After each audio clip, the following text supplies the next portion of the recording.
ജീവിതശൈലി രോഗങ്ങളിൽ ഏറ്റവും അധികം ഇന്ന് സ്ത്രീകളെ ബാധിച്ചുകൊണ്ടിരിക്കുന്ന ഒന്നാണ് polycystic ovarian syndrome or polycystic ovarian disease.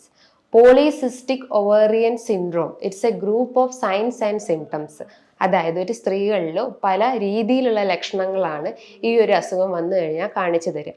അങ്ങനെ പല രീതിയിലുള്ള ലക്ഷണങ്ങളിൽ ഒന്നാണ് അവർക്ക് അമിതമായിട്ട് ഭാരം വെക്കുക അല്ലെങ്കിൽ വെയിറ്റ് ഗെയിൻ ഉണ്ടാവുക. അങ്ങനെ പല പേഷ്യൻസും വന്ന് ചോദിക്കാറുണ്ട്, ഈ വെയിറ്റ് കൂടിക്കഴിഞ്ഞാൽ എന്തെങ്കിലും ഡയറ്ററി മാനേജ്മെന്റ് ഉണ്ടോ, അല്ലെങ്കിൽ ജസ്റ്റ് ഒരു മെഡിസിൻസ് മാത്രം അത് എടുത്തു കഴിഞ്ഞാൽ ഈ വെയിറ്റ് കുറയാനുള്ള ചാൻസസ് ഉണ്ടോ? അങ്ങനെ പല സംശയങ്ങളായിട്ട് പല പേഷ്യൻസും ചോദിക്കാറുണ്ട്. അതിനുള്ളൊരു ആൻസർ ആണ് ഇന്നത്തെ ഒരു വീഡിയോയിലൂടെ ഞാൻ പറയുന്നത്.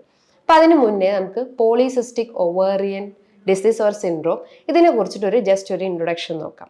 പോളിസിസ്റ്റിക് ഒവേറിയൻ സിൻഡ്രോം എന്ന് പറയുമ്പം നമ്മൾ ഓവറിൻ്റെ അകത്ത് ഒരു സിസ്റ്റ് ഫോർമേഷൻ ആണ് സംഭവിക്കുന്നത്. ഇത് വരാൻ ഒത്തിരി കാരണങ്ങളുണ്ട്. അത് ഒരു ലൈഫ് സ്റ്റൈൽ ഡിസീസിൻ്റെ അണ്ടറിൽ വരുന്ന ഒരു അസുഖം ആയതുകൊണ്ട് തന്നെ നമുക്ക് ലൈഫ് സ്റ്റൈൽ കോസസ് തന്നെ നമുക്ക് അതിൽ ഇൻക്ലൂഡ് ചെയ്യാം. അതായത് നമ്മളെ ഇംപ്രോപ്പർ ആയിട്ടുള്ള ഒരു dietary management. Improper dietary management എന്ന് പറയുമ്പോൾ നമ്മൾ കഴിക്കുന്ന കലോറി അടങ്ങിയിട്ടുള്ള ഭക്ഷണങ്ങളും ഫാറ്റ് അടങ്ങിയിട്ടുള്ള ഭക്ഷണങ്ങൾ, പുറത്തുള്ള അതായത് ഔട്ട്സൈഡ് ഫുഡിനെ കൂടുതലായിട്ട് ഡിപ്പെൻഡ് ചെയ്യുന്നു, ഫ്രൈഡ് ഫുഡ്, പ്രോസസ്ഡ് ഫുഡിനൊക്കെ കൂടുതലായിട്ടും ഡിപ്പെൻഡ് ചെയ്യുന്ന ആളുകളാണ്. അപ്പോൾ ഒരു ഇംപ്രോപ്പർ ആയിട്ടുള്ള ഒരു ഡയറ്ററി മാനേജ്മെന്റ് ഇതിൻ്റെ ഒരു കോസായിട്ട് നമുക്ക് പറയാം. ഈ പോളിസിസ്റ്റിക് ഒവേറിയൻ ഡിസീസ് അല്ലെങ്കിൽ PCOS കേസസിൽ എന്താണ് ഈ ഒരു പത്തോളജി എന്ന് പറയുമ്പം, നോർമലി ഒരു ഫീമെയിൽ ബോഡിയിൽ എല്ലാ മന്തെന്നും ഓരോ ഓവറിയിൽ നിന്നും ഓരോ എഗ്ഗ് വെച്ച് റിലീസ് ചെയ്യുന്നു. അത് പിന്നെ ഒരു മെൻസ്ട്രൽ ബ്ലീഡിങ്ങിലൂടെ, അതായത് വെജൈനയിലൂടെ അത് ഷെഡ് ചെയ്ത് പോകുന്നു, അല്ലെങ്കിൽ ഒരു ബ്ലഡ് ഫ്ലോ കറക്റ്റായിട്ട് അവരെ ഒരു മെൻസ്ട്രൽ സൈക്കിളിലൂടെ ഫ്ലോ ചെയ്ത് പോകുന്നു. അതാണ് ഒരു നോർമൽ മെൻസ്ട്രൽ സൈക്കിൾ. അതായത് ഒരു 28 to 35 ഡേയ്സിൽ അവരെ ആർത്തവ ചക്രമാണ് ഈ ഒരു നോർമലി നടക്കുന്നത്. അപ്പം ഈ ഒരു PCOD കേസസിൽ എന്താ സംഭവിക്കുന്നതെന്ന് വെച്ച് കഴിഞ്ഞാൽ, ഈ ഒരു ഓവറിൽ നിന്ന് ഓരോ എഗ്ഗ് വെച്ച് റിലീസ് ചെയ്യുന്നു. പക്ഷെ ആ ഒരു എഗ്ഗ് എന്ന് പറഞ്ഞു കഴിഞ്ഞാൽ അതൊരു ഇമ്മച്വർ എഗ്ഗാണ്. അവിടെ ഒരു മെച്വേർഡ് എഗ്ഗ് അല്ലെങ്കിൽ ഒരു ഹെൽത്തി എഗ്ഗ് അല്ല അതിന്ന് റിലീസ് ചെയ്ത് വരുന്നത്. അപ്പോൾ അവിടെ പ്രോപ്പറായിട്ട് അത് ഷെഡ് ചെയ്ത് പോകുന്നില്ല, അല്ലെങ്കിൽ ഒരു ഇംപ്രോപ്പർ അവിടെ വരുന്നു. അപ്പൊ അങ്ങനത്തെ ഒരു പത്തോളജിയാണ് ഈ ഒരു PCOS കേസസിൽ സംഭവിക്കുന്നത്. അപ്പോൾ ഇതിന്റെ ഒരു കോസ് അല്ലെങ്കിൽ ഇത് വരാനുള്ള ഒരു റീസൺ ഞാൻ നേരത്തെ പറഞ്ഞു, ഒരു ഇംപ്രോപ്പർ ആയിട്ടുള്ള ഒരു ഡയറ്ററി മാനേജ്മെന്റ് ആണെന്ന് പറഞ്ഞു. രണ്ടാമതായിട്ട് ഇൻസുലിൻ റെസിസ്റ്റൻസ് ഉണ്ടാവുന്നു.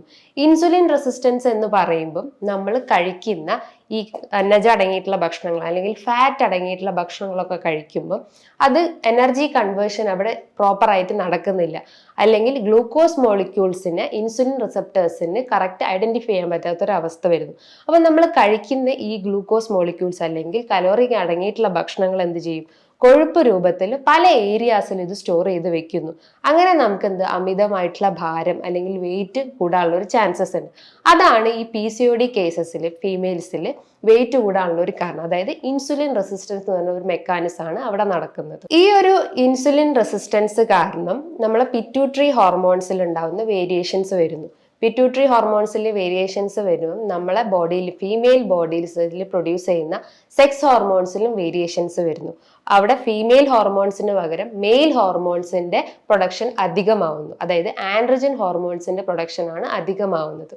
അപ്പൊ എന്ത് ചെയ്യും, മെയിൽ ഡോമിനൻസ് കാണിക്കും, അല്ലെങ്കിൽ ഒരു ഫീമെയിൽ ബോഡി ആണെങ്കിൽ ഒരു മെയിൽ ക്യാരക്ടറിലോട്ട് അത് ലീഡ് ചെയ്യാനുള്ള ഒരു ചാൻസസ് ഉണ്ട്. അപ്പോൾ ഈ ഒരു PCOD കേസസിൽ ഈ സിംറ്റംസ് എന്ന് പറയുമ്പോൾ ഒരു മെയിൽ പ്രിഡോമിനൻസ് ആയിട്ടുള്ള സിംറ്റംസ് ആയിരിക്കും. അതായത് ഒരു ഹാർഡ് വോയിസ്, അല്ലെങ്കിൽ ഒരു ഹോസ് വോയിസ്, ഒരു മെയിൽ ക്യാരക്ടർ തോന്നിക്കുന്ന ഒരു വോയിസ് സ്ത്രീകളിൽ കാണപ്പെടാം. മറ്റൊന്നാണ് അവർക്ക് എക്സസ് ആയിട്ട് ഹെയർ ഗ്രോത്ത് ഉണ്ടാവുന്നത്, ഹിർസ്യൂട്ടിസം എന്ന് പറയുന്നു.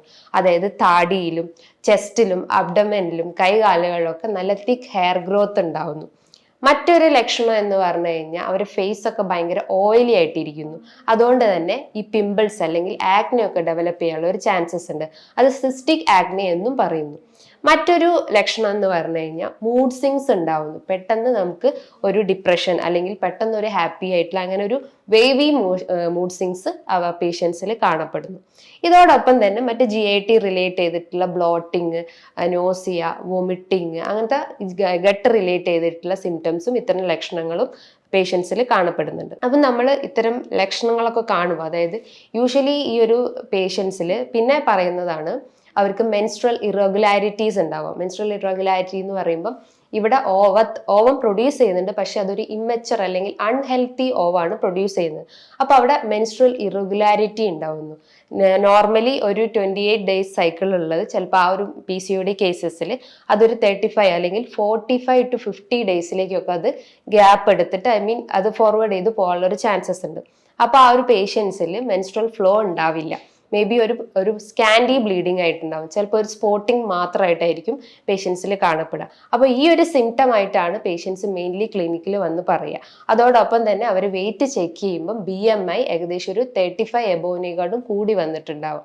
അതായത് അമിതമായിട്ടുള്ള വെയിറ്റ് അവർക്ക് അനുഭവപ്പെട്ടിട്ടുണ്ടാവും. അപ്പം നമ്മൾ വെയിറ്റ് എങ്ങനെ മാനേജ് ചെയ്യണം, അല്ലെങ്കിൽ ഈ ഒരു പേഷ്യൻസ് വന്നു കഴിഞ്ഞാൽ അവർക്ക് എന്തൊക്കെ ഡയറ്ററി മാനേജ്മെന്റ് ആണ് നമ്മൾ കൊടുക്കേണ്ടതെന്ന് നമുക്ക് നോക്കാം. പ്രധാനമായിട്ടും അവർ ഫോക്കസ് ചെയ്യേണ്ടത് ഡയറ്റ് എന്ന് പറയുമ്പോൾ അവർ ലോ കാർബ്, അതായത് കലോറി കുറച്ചിട്ടുള്ള ആഹാരങ്ങളാണ് അവർ മെയിൻലി ഡയറ്റിൽ ഫോക്കസ് ചെയ്യേണ്ടത്. അതുപോലെ തന്നെ പ്രോട്ടീൻ റിച്ച് ആയിട്ടുള്ള ഭക്ഷണങ്ങളും ഫൈബർ കണ്ടന്റ് കൂടിയിട്ടുള്ള ഭക്ഷണങ്ങൾ എടുക്കാൻ ശ്രമിക്കുക. ഇതോടൊപ്പം തന്നെ ഗ്ലൈസീമിക് ഇൻഡെക്സ് കുറഞ്ഞിട്ടുള്ള ഭക്ഷണങ്ങൾ എടുക്കാൻ ശ്രമിക്കുക. ഗ്ലൈസീമിക് ഇൻഡെക്സ് കുറഞ്ഞു കഴിഞ്ഞാൽ ആ കുറഞ്ഞിട്ടുള്ള ഭക്ഷണങ്ങൾ എടുക്കുകയാണെങ്കിൽ ഇൻസുലിൻ റെസിസ്റ്റൻസിന്റെ പ്രശ്നങ്ങൾ അവിടെ വരുന്നുണ്ടാവുന്നില്ല. ഹൈ ഗ്ലൈസീമിക് ഇൻഡെക്സ് എടുക്കുമ്പോൾ അത്രയും ഗ്ലൂക്കോസ് മോളിക്യൂൾസ് നമ്മളെ ബോഡിയിൽ എൻ്റർ ആവുകയും അത് ഫാറ്റ് ആയിട്ട് ഡെവലപ്പ് ചെയ്യും. പിന്നെ അത് ഒബേസിറ്റി സ്റ്റേജിലോട്ട് പോകാനുള്ള ചാൻസസ് ഉണ്ട്.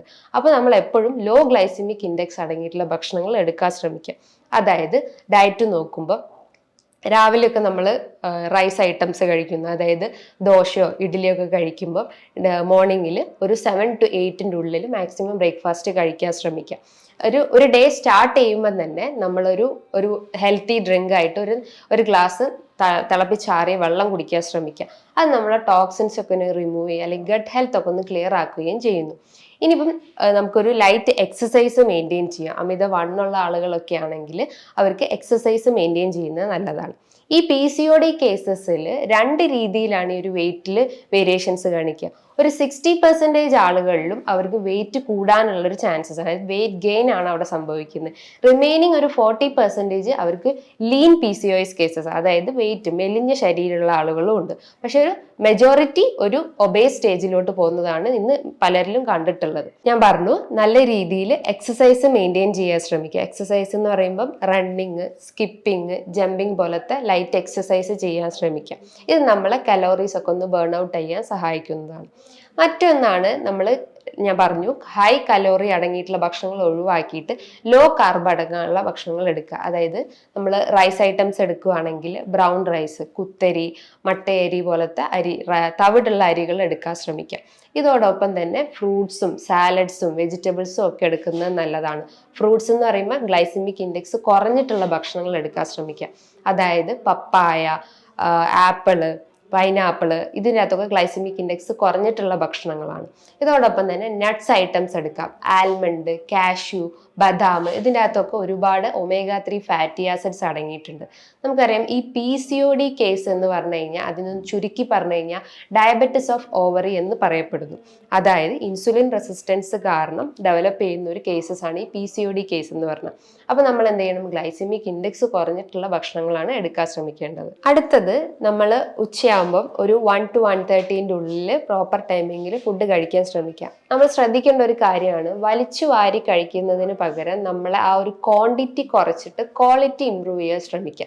അതായത് ഒരു 3 നേരം നമ്മൾ ഫുഡ് കഴിക്കുകയാണെങ്കിൽ അത് 6 നേരമാക്കിയിട്ട് തിരിക്കുക. ഇപ്പം രാവിലെ ലഞ്ച് ബ്രേക്ക്ഫാസ്റ്റ് കഴിച്ചിട്ടുണ്ടെങ്കിൽ നമ്മളൊരു 11 മണിയാകുമ്പോൾ ചെറിയൊരു ചായയോ അല്ലെങ്കിൽ എന്തെങ്കിലും നട്ട്സ് ഐറ്റംസ് നമുക്ക് ഡയറ്റിൽ ഉൾപ്പെടുത്തുന്നത് നല്ലതാണ്.